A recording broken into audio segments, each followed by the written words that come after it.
I never thought a funeral would feel like the first round of a game show. But there we were, parents in black, cousins pretending they hadn't rehearsed their sympathetic faces, and me with a damp program folded into a paper airplane I'd never dare fly. Uncle Hal used to say life wasn't long enough to be boring, which made the solemn hush around the mahogany conference table feel like a dare. On his good days, he wore loud socks and taught me how to break a code with nothing but a pencil. On his tougher days, he bullied crossword grids until they gave up their secrets. He had no kids of his own. He had us, nieces and nephews who loved him but didn't always understand him, and a habit of leaving breadcrumbs. He said it every Thanksgiving like it was a joke he never got tired of. When I'm gone, I'm leaving everything to the smartest one in the family. Half the room thought he meant my cousin Tyler with his expensive MBA. The other half thought he meant my Aunt Lorraine, because she always thought it was her. Secretly, I believed he didn't mean any of us. He meant the person who paid attention. Mr. Grady, his lawyer, was the opposite of Uncle Hal in every way. Tall where Hal was compact, mild where Hal was mischievous. He cleaned his glasses with a cloth so soft it looked like a cloud and waited for the room to stop rustling. "Thank you for coming. Your uncle left a will and, some instructions." Aunt Lorraine lifted her chin like a drawbridge. "I assume the house goes to the eldest." "No," Grady said, with the politest small smile. "Your brother had a different arrangement in mind. The will wasn't long. Debts settled, charitable bequests, a note about the classic car needing someone who respects the purr of old engines." Then came the part that made Tyler lean forward so far his tie dipped into his water glass. "To my family," Grady read, "I leave my estate to the one among you who brings me the true key. The rules are simple. The true key is not the first key you find, nor the flashiest. It is the only key that fits the only lock that matters. The clues are in the words themselves. Begin where stories are kept. Remember, order matters." He set the paper down. He also left a letter. The letter looked like Uncle Hal had typed it on a machine that loved him back. Neat, eccentric punctuation. Random capital letters where none belonged. I could hear his voice in the lines, teasing, fond. Aunt Lorraine sniffed. "What a waste of time." Tyler rolled his eyes at me. "You're the librarian, right? This is your little Olympics." "I am, in fact, a community college librarian. And I'm not proud of it, but I was already underlining in my mind. Begin where stories are kept. Order matters. Random capitals. B, W, S, K, O, M. The initials jangled like loose change until they didn't. Books. Where stories keep, order matters." It read like Hal in a mirror. But it wasn't just that. There were numbers in the letter, too, slipped into the sentences like coins in a birthday cake. "I've had a wonderful 641 Sundays," one line said. Another read, "A family of 398, 2 legends." Then, "Remember 8:14 lunches on the porch." My pulse ticked faster. Dewey decimals. 641 is cooking. 398. 2 is folk and fairy tales. 814 is essays. And order matters. I raised my hand like I was in my own reference desk. "Mr. Grady, did Uncle Hal leave anything with you? Books, maybe?" Grady blinked. "He told me not to show anyone unless someone asked for the traveling shelf." "Traveling shelf," I repeated, and couldn't help it. I laughed. He always named things. He had a fern named Oswald and a toaster called Captain. Of course there would be a traveling shelf. Grady disappeared into a side room and came back with a banker's box. He set it on the table, opened the flaps, and pulled out 4 hardcovers wrapped in brown paper and twine. He lined them up like soldiers. Someone scoffed. I swear the room leaned with me. On the paper of each bundle, in Hal's tidy block letters, was a number: 398, 2, 814, 641, 940. There it was again. 940 is European history. Order matters, he'd said. But what order? Dewey order is numerical: 398, 2, 641, 814, 940. Yet the letter had mentioned Sundays before legends and lunches after legends. He wanted us to pay attention to the story, not just the spine. My cousins were already ripping twine, but I stopped them. "Wait. Begin where stories are kept," I murmured, thinking of fairy tales by the fireplace at his house, the thumb-through Anderson with the cracked binding and the trick spine he'd made to hide spare cash. He'd taught me to tap a book's back and listen. Hollow book safes have a different thud. Unwrap 398. To first, I said. Tyler smirked, but did it. Inside the paper was a battered blue grim. He tapped it, solid. He flipped through, margins full of Hal's neat notes, a star beside the golden key. The page number was circled with a wavy line, like a river. Underneath, in pencil, not this one. Of course he'd troll us, my sister whispered. 641 next, I said, and my hands shook a little. Cooking. Sundays. Our tradition. Banana pancakes and code breaking at Hal's cracked tile table. Tyler tore the paper off to reveal joy of cooking, the same edition Hal had. I tapped the spine, solid. I flipped to the pancake page. A tiny grease stain made a constellation. In the margin, an arrow and a single word, almost. I looked up at the last two wrapped books. 814, essays. 940, history. Lunches on the porch, stories of the war. He'd talk for hours about books, about battles he never fought, but read so closely you'd think he had. I reached for 814. Unwrapped it. E. B. White. Essays of E. B. White. The book he made me read aloud the summer the AC died, and we camped in his living room with popsicles. Tap. Thud. A little off. I smiled. May I? I asked Grady, and when he nodded I slid a nail under the lining of the back cover. It lifted, paper over paper. Inside, the hollow matched precisely the size of a small object wrapped in cloth. I set it on the table and unrolled the cloth like it was a newborn. A brass key, old enough to remember secrets, lay in my palm. Tied to it with a bit of fishing line was a tag, true? And then, in smaller letters, bring to Grady if you think so. Tyler made a sound like a kettle about to boil. Aunt Lorraine said, "This is rigged." I looked at Grady, and he looked like a man who had been waiting weeks to see who would get this far. Is that it? My mother whispered. I shook my head. He said the true key is not the first key you find. I held the brass up anyway. The weight of it felt right, which meant, knowing Hal, it was either a decoy or part of a pair. 940, I said softly. Grady's hands hovered over the last wrapped book. He was smiling, I realized. Not at me, at Hal, at the memory of him setting this up. Tyler ripped the twine before I could, revealing a thick volume of the Second World War by Churchill. Tap. Hollow. I opened to the middle, and there it was, a wooden inset cut like a puzzle piece and nested inside, smaller than the brass key, a dull silver key with teeth that didn't match any old lock I'd ever seen. Its tag was simpler, Unit 27. I looked at Grady. Storage. He nodded. Your uncle rented a unit years ago. He told me to give these. He touched the keys with 2 fingers, like they were sacred, to whoever brought me the true key first. How do we know which one is true? Aunt Lorraine demanded. He told me the true one would be the one you didn't want to pick, Grady said. Because the obvious choice flatters you. I closed my hand around the smaller, uglier key. It pinched my palm. It didn't sing like the brass one. It felt like work. Like Hal. Everyone else just sat there, stunned, while the lawyer handed me the keys. The room didn't move for a full beat after Mr. Grady placed the 2 keys in my palm. Brass winking like a dare, silver dull as a pebble. Then everybody started moving at once. Tyler pushed back his chair, so hard it squealed. Aunt Lorraine set her jaw so high I worried the ceiling fan might hit it. My mother's hand found my sleeve and stayed there, light and steady, as if to remind me that whatever happened next, I still had to breathe. Objection, Aunt Lorraine announced, to no one in particular. You can't just hand things to her because she plays with books. Mr. Grady's eyebrow rose a 1/4 inch. Your brother asked me to hand them to whoever brought the true key first. He tapped the paper tag on the silver one. Unit 27. There are also instructions. He slid a slim manila envelope across the table. On the flap, in Hal's block letters, bring a pencil. Trust the quiet. Tyler laughed. What is this, a scavenger hunt? Yes, I said before I could help it. Exactly that. The parking lot smelled like rain that hadn't committed. Mr. Grady followed me out with his calm steps and his umbrella, the envelope under his arm. He left a note for me too, he said, unlocking his sedan.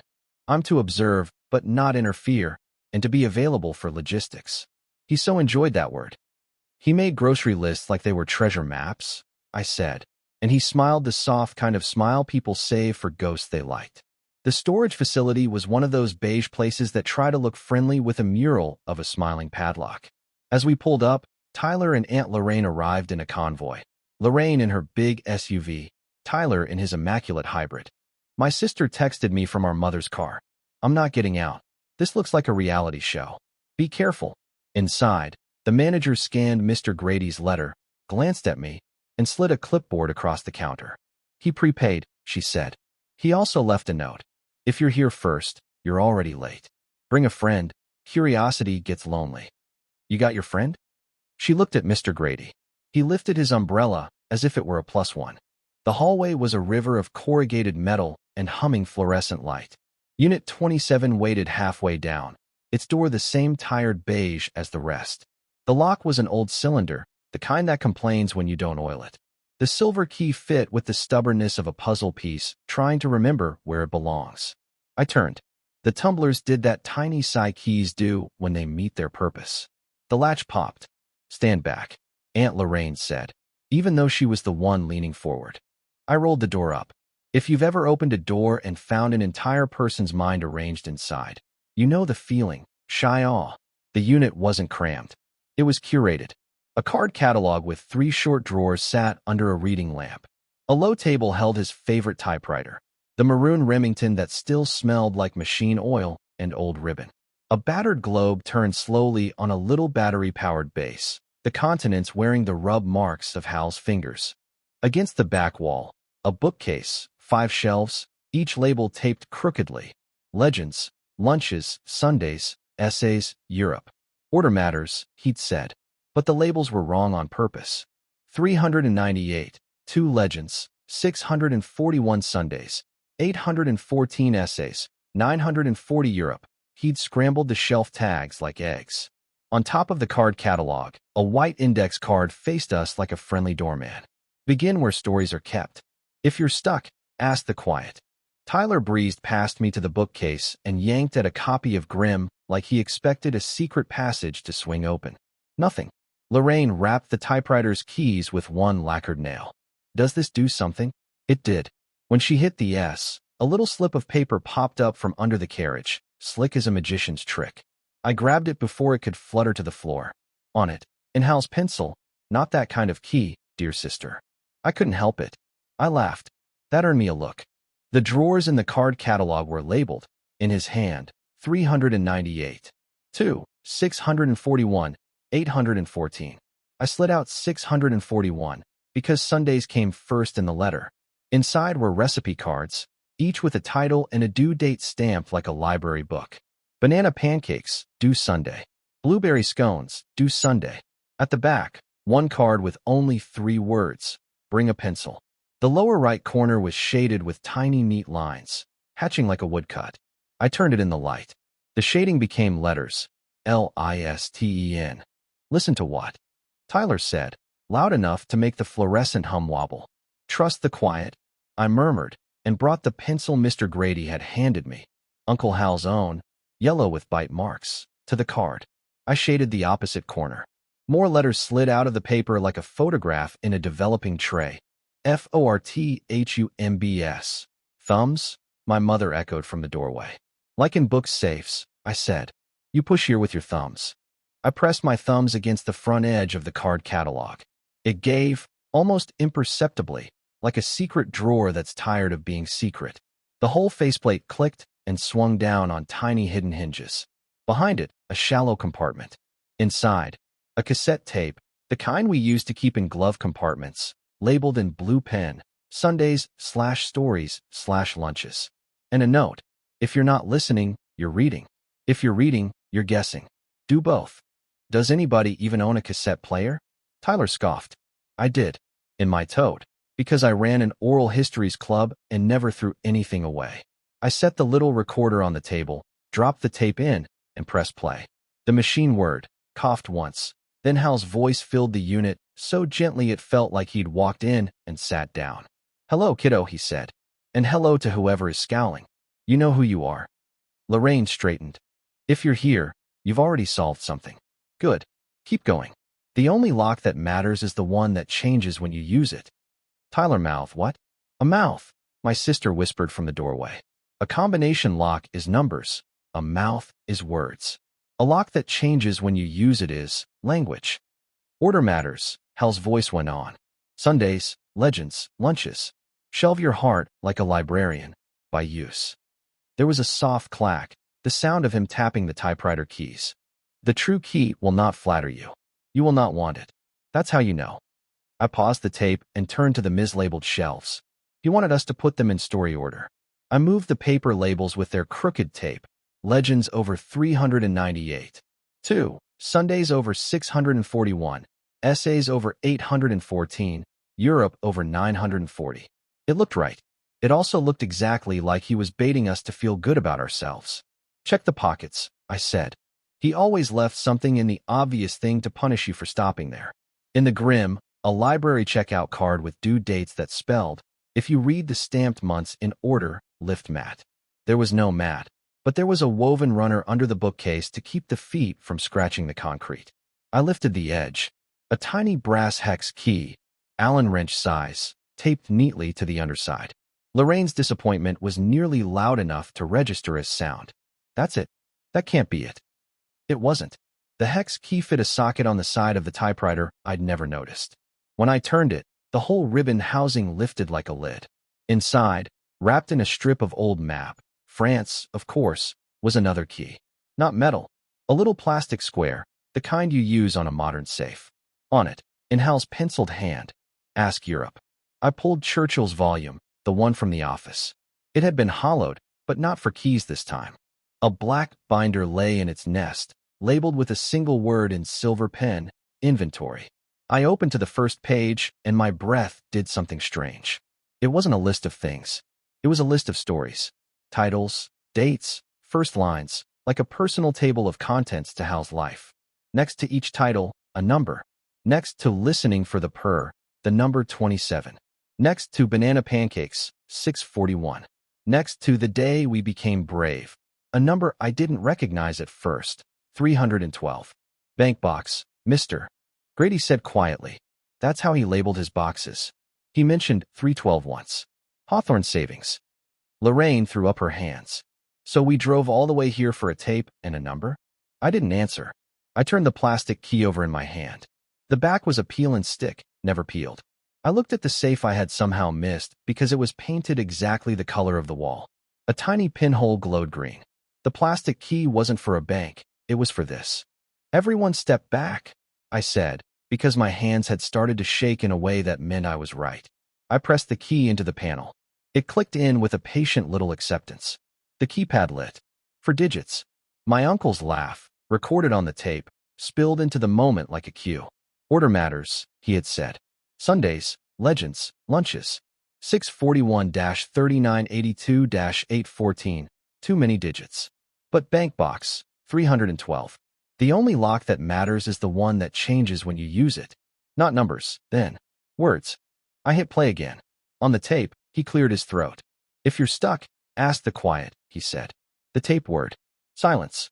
And in that tiny hush, the fluorescent hum shifted and the bass under the globe clicked once, like a metronome finding tempo. The globe was turning over Europe. Hawthorne. 312. I typed 312. The safe gave a sound that was mostly a breath and partly a door deciding to be generous. The handle turned under my palm. I pulled. Inside was a single object I did not recognize and yet knew too well. A battered, leather-bound notebook with a brass clasp and, because he couldn't help himself, a small, unassuming envelope glued to the inside cover. The clasp had no keyhole at all. On the envelope, in his neat block letters, for the one who doesn't want this. The storage unit sat on the edge of town, row after row of metal doors under buzzing sodium lights. Grady insisted on coming with me, for official purposes, but I could tell he was curious too. My cousins trailed behind like vultures circling, Tyler muttering that this whole thing was ridiculous, Aunt Lorraine clicking her heels loud enough to make her presence known. Unit 27's lock looked unremarkable. I tried the brass key first, it didn't fit. Tyler smirked like he'd won. Then I slid the silver one in, the one nobody wanted to pick. It turned smooth as butter. The door rolled up with a groan. Inside was not stacks of dusty boxes or moth-eaten furniture. It was organized. Shelves labeled by year. bins lined neatly, and in the middle, on a wooden stand, sat a small locked chest with a note taped to it. To the one who made it this far, open me. My heart pounded. The silver key turned again, and the lid creaked open. Inside wasn't piles of cash or stacks of gold bars. It was paper, deeds, stock certificates, a thick folder labeled with my name. Grady cleared his throat. Your uncle left everything in trust. Whoever solved the puzzle first controls the estate. He looked straight at me. That's you. The room went silent. My cousin stared, mouths half open, as if waiting for Uncle Hal to pop out from behind a shelf, laughing at his own joke. But he wasn't coming. The game was over. Grady handed me a smaller envelope from the chest. My name was on it in Hal's tidy handwriting. Inside, a single page. You paid attention. That's all I ever wanted, for someone to notice the details. Take care of what I built. And for heaven's sake, don't let Tyler sell the car. I laughed through the sting in my eyes. When we walked out, the night air felt different. Heavy, but also light. Grady pressed the keys, both of them, into my palm. They're yours now. Everyone else just stood there, stunned, while the lawyer handed me the keys.